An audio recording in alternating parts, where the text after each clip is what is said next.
네, 피부과 정보 시간으로 여러분 찾아뵙도록 하겠습니다. 메트로 피부과의 이현수 원장 자리에 모셨는데요. 인사 나누고 유익한 나눔의 시간 갖도록 하겠습니다.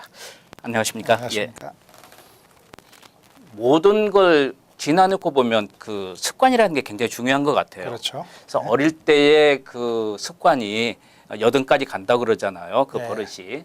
그래서 어렸을 때부터 그 자녀들 특히 부모님께서 이 피부와 관리 쪽에서 좀 많이 신경을 쓰셔야 되는데 오늘은 연령별 피부 관리 또 연령에 따라서 어떤 트러블이 생기고 문제점이 생기는 경우가 있잖아요. 뭐 20대라면은 그렇죠. 10대 같은 경우는 여드름이 발생할 네. 것이고 그렇죠.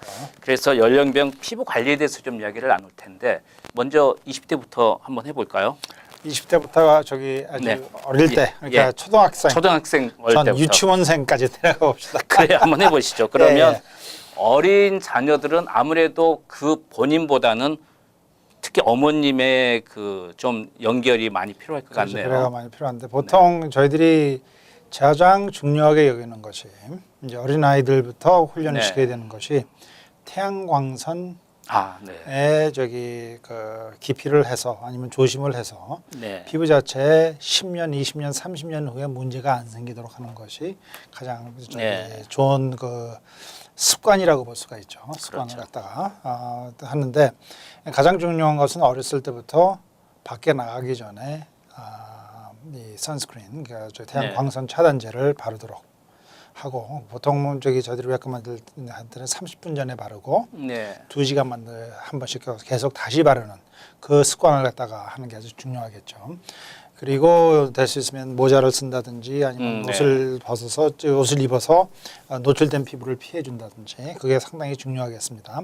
그다음에 이제 중요한 것은 보습하는 것. 피부 자체에 예, 예. 건조해 줄 때 그 피부를 갖다가 관리를 하기 위해서 가장 중요한 것은 이 보습제 같은 거 있죠. 그러니까 바디 로션, 바디 크림 같은 네. 걸 갖다가 꼭 바르는데 이것도 습관화해야 됩니다. 그래서 보통 이게 버릇이 안 되면은 안 바르게 되죠. 샤워하고 난 다음에 피부가 촉촉할 때 바르는 게 가장 좋은데 네. 그것조차 안 하시는 분도 있고 하기 때문에 그게 아주 상당히 중요하겠습니다. 네. 그래서 태양광선 차단, 그다음에 보습해 주는 것. 그다음에 이제 중요한 것은 얼굴 같은데 특히 이런 데는 밖에 나가고 저기 먼지 많은 데 돌아다니고 그러고 난 다음에 꼭 씻어주는 거. 이게 중요하죠. 그래서 이 얼굴 같은데 그런 저기 그리스 같은 게 많이 묻어서 문제가 생기는 것보다는 그다음에 이제 사춘기에 중요한 것은 여드름 같은 거 났을 때 짜지 않도록 주의시켜 주는 거. 이게 대부분은 네. 이 본인보다도 예. 어머님이 케어를 해야 될 게 많네요. 그렇죠. 예. 예. 근데 이것도 이제 저기 습관이 되면은 그러니까요, 사실 습관. 하도 되는데 저희들도 네. 이제 환자들이랑 많이 다루고 보면은 대하고 보면은 네. 보통 유치원생 정도 되면은 선스크린은 자기가 혼자 바르는 경우가 상당히 많아요. 훈련을 그래요? 제대로 시켜주면은. 네. 그리고 이제 발에 로션 바르고 하는 것은 어릴 때 습관을 시켜주면은 보통 그렇죠. 저기 초등학교 되면은 자기가 혼자 할 수가 있게 되겠죠. 그리고 이제 얼굴 씻는 것도 역시 이제 어릴 때부터 저기 훈련을 시켜주면은 그게 많이 되겠고. 네. 그다음에 이제 여드름 같은 거 안 만지는 것은 아주 완전히 세뇌 교육이 필요합니다. 그건 그렇죠. 상당히 예, 안 하기 예, 힘들기 때문에 그렇게 해줘야 되겠고. 그다음에 이제 20대, 30대 되면은 계속적으로 네. 이 태양 네. 저기에 피해서 그 보호를 피부 자체를 보호를 해주는 게 가장 중요하겠습니다. 네. 그리고 이 화장 같은 걸 갖다가 이제 많이 하시게 되는데 물론 뭐 여자분들 화장하지 말라 그러면은 여학생들은 어머니 앞에서 안 하겠습니다 그러고 난 다음에 집에서 네. 나오면 다 하거든요. 예. 그렇기 때문에 이제 화장할 때 좀 예. 너무 저기 파운데이션 같은 거 진하게 바르지 않고 네. 그다음에 이제 집에 돌아오면은 반드시 닦아주고 네. 해서 저기 관리를 하는 게 중요하겠습니다.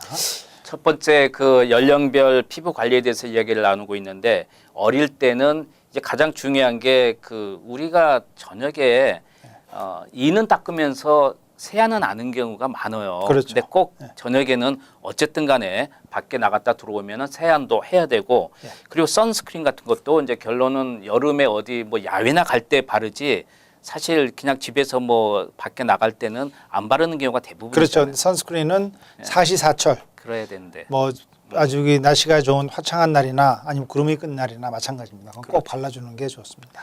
이건 결론은 어머니께서 이 어린 자녀 이제 초등학교 되면 그렇죠. 꼭 이건 얼굴 바르고 갈 수 있게끔 하고 그 다음에 조금 전에 말씀하신 샤워 후에는 이제 혼자 하잖아요. 이제 그렇죠. 초등학교 보습제 되면. 바르고 그런 거는. 네. 그러면은 꼭 보습제를 바를 수 있도록 그건 이제 그런 습관을 들이게 되면 어린 자녀들은 그렇게 이제 따라 하게 되고 그게 어른이 돼서도 이제 그렇게 따라가지 않겠어요. 그렇죠. 네, 그렇죠. 알겠습니다. 그리고 여드름은 사실 이게 짜지 말아야 되는데 꼭 짜야 되는 경우도 있나요? 아니면 절대 짜면 안 되나요? 저 여드름에서 화농성 여드름은 절대로 짜면 안 됩니다. 화농성은 화농성, 어떤 그러니까 건가요? 빨갛게 돼 있는 여드름. 그러니까 여드름 예. 자체에 염증이 있어서 빨개질 경우에는 건드리면 절대로 안 됩니다. 네. 단지 이제 화농성이 아닌 블랙헤드, 화이트헤드라고 그러죠. 그러니까는 예. 저기 까맣게 뭐가 네네네. 열려 있어서 예. 되거나 아니면은 허옇게 보이거나 그렇죠. 허옇게 보이는 건 짜기가 힘드니까 놔두시는 게 낫고 까맣게 보이는 거는 조심해서 집에서 뭐 짜는 거는 그냥 상관은 없는데 네. 됐으면 그게 조금이라도 빨간기가 있으면은 안 건드리는 게 아주 바람직한 일입니다. 네, 여러분께서 그냥 10대 특히 이 여드름이 났다면 일단은 그냥 자연스럽게 없어지기를 바라는데 이걸 가만히 놔두면 나중에 이게 점이 되고 문제가 생기지 않을까 이렇게 걱정을 해서 이렇게 짜는 경우가 있는 것 같아요. 근데 여드름 자체가 이 네. 짜는 이유는 가장 큰 이유가 빨리 없애기를 네. 원하기 때문에 그러겠죠. 예, 예. 그렇기 때문에 될 수 있으면은 빨리 없애는 거는 짜면은 어느 정도 그렇게 될 수는 있어요. 그러니까 좀 아무래도 네, 편편해지니까. 근데 예. 문제는 그 짬으로 인해서 일시적으로 빨리 없어질지는 몰라도 일부는 네. 그 후유증으로 아주 깊은 상처들이 그렇죠. 나서 그거는 저희들이 레이저 같은 걸로 치료를 못하는 그런 상처가 날 수가 있고 네. 그다음에 짜고 나면은 일시적인 상처 남더라도 그 빨개지고 까매진 상처가 훨씬 더 오래 가는 경우가 있습니다. 그래서 저희들이 여드름 자체를 갖다가 건들지 말라고 말씀을 드리는 거예요. 네. 그렇기 때문에 일시적으로 좋아지려고 그러다가 그렇죠. 장기적으로 문제가 되는 것보다는 미리미리 치료를 해서 안 나오게 해주는 게 가장 좋겠죠. 그리고 이 시간을 통해서도 원장님께서 말씀해 주신 적이 있습니다만은 특히 여성분들 등 뒤에 나는 여드름 있잖아요. 네네네. 이런 것들은 바로바로 치료를 해줘야 된다고 이야기를 들었는데 네, 왜냐하면 등이나 가슴에 나는 여드름은 네. 상처가 훨씬 더 빨리 생기기 때문에 그렇군요. 그 등이나 가슴 그러니까 트렁컬 네네. 약근이라고 백 약근이라고 그러죠. 그럴 경우에는 저희들이 상당히 좀 더 강한 약을 빨리 써서 빨리 없애도록 그렇게 하고 있습니다. 이 그 가끔 이제 여성분들 특히 여름철에는 노출을 하기 때문에 이제 네. 등이라든지 파인 그런 옷을 많이 입게 되는데 어떤 분을 보면은 그 여드름 자국들이 굉장히 그 상처들이 많이 나 그렇죠. 있는 경우가 있어요. 예. 근데 본인도 모르고 지나가는 경우도 많이 있다고 그렇죠. 그런 것 같아요. 예, 예, 네. 그렇습니다. 네, 알겠습니다. 어쨌든 어렸을 때 초등학교 그다음에 중학교 다시 말해서 10대 정도 되면 스스로서 관리할 수 있게끔 해야 되는데 그런 부모님의 조금 더 많은 영향을 받기 때문에 그런 습관은 계속 들여주는 게 좋을 것 같아요. 예, 네, 그렇습니다. 알겠습니다. 네, 피부과 정보 매치로 피부과의 이현수 원장과 함께 오늘 연령별 피부 관리, 특히 어린 자녀들 관리에 대해서 이야기를 나눠봤습니다. 오늘 도움 말씀 감사합니다. 네, 감사합니다.